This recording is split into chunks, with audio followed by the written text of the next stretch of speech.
Hello student, इस video के अंदर हम ऑक्सीजन साइकिल का पार्ट 2 देखेंगे। आपने अगर पार्ट 1 नहीं देखा है तो एक बार ज़रूर देख ले। तो पार्ट 1 में हमने क्या देखा था कि एटमॉस्फेयर के अंदर जो ऑक्सीजन होता है उसको हम रेस्पिरेशन में लेते हैं।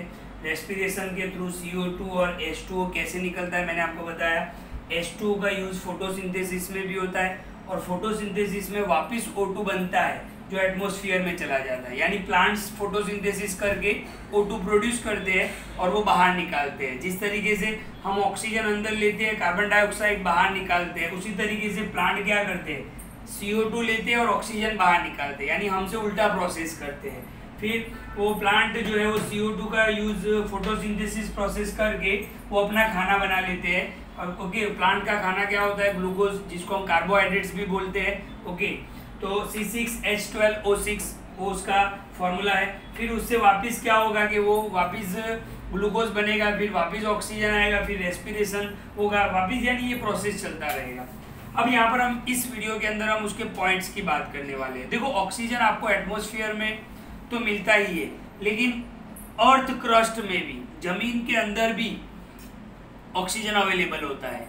अब ये अर्थ क्रस्ट में कौन से फॉर्म में होता है, तो कंबाइंड फॉर्म में होता है, मेटल के साथ, नॉन मेटल के साथ। ओके, तो पॉइंट्स यहाँ पर आपको देखने हैं।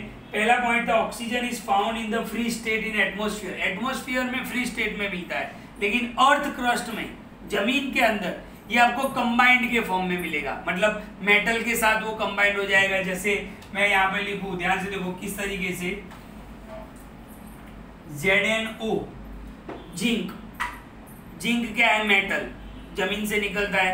तो उसके साथ जिंक के साथ O यानी ऑक्साइड, यानी जिंक ऑक्साइड होता है।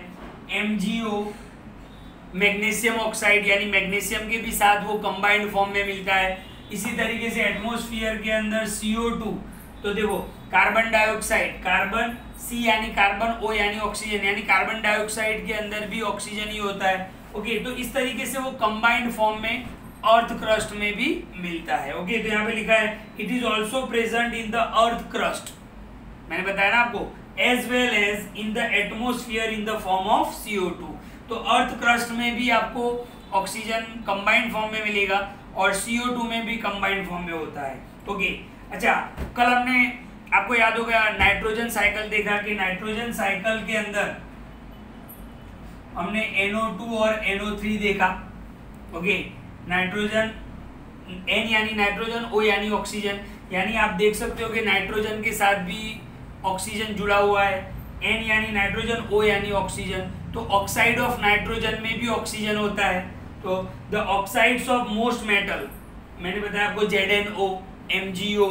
ओके, सिलिकॉन के साथ भी होता है वो कंबाइंड फॉर्म में। जो ये सारे मेटल, नॉन मेटल कहाँ से मिलते हैं, अर्थ क्रस्ट से मिलते हैं और वहां पर वो कंबाइंड फॉर्म में होता है। Okay, in the crust are compound of oxygen. बहुत सारे देखो, कार्बोनेट, कार्बोनेट में भी ऑक्सीजन होता है। सल्फेट, सल्फेट सल्फर के साथ भी, सल्फर क्या है, नॉन मेटल है, सल्फर के साथ भी होता है। जैसे SO2, सल्फर डाइऑक्साइड, तो उसके कंपाउंड के अंदर भी वो ऑक्सीजन अवेलेबल होता है।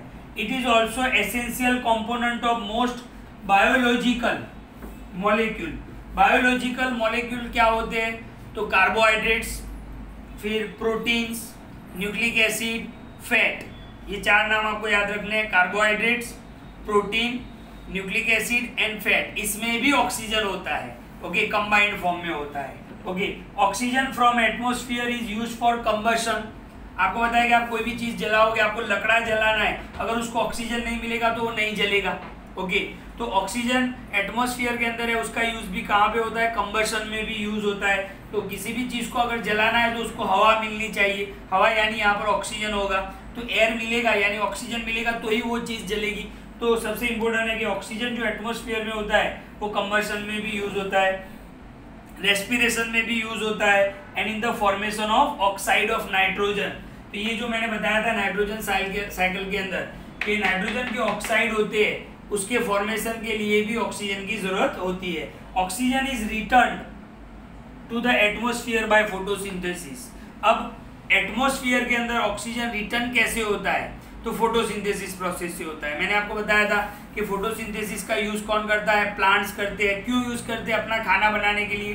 ओके, ग्लूकोज बनाने के लिए, कार्बोहाइड्रेट्स बनाने के लिए, फिर वो ऑक्सीजन बाहर निकालते हैं, तो वो ऑक्सीजन एटमॉस्फेयर में चला जाता है और उसी एटमॉस्फेयर से हम क्या करते हैं, रेस्पिरेशन के लिए ऑक्सीजन को लेते हैं। तो ये पार्ट 2 में मैंने आपको पॉइंट डिस्कस किया, पार्ट 1 में मैंने आपको ऑक्सीजन साइकिल कैसे काम करता है वो बताया था। तो वीडियो को ध्यान से देखो, नोट्स में आपको सेंड कर रहा हूँ।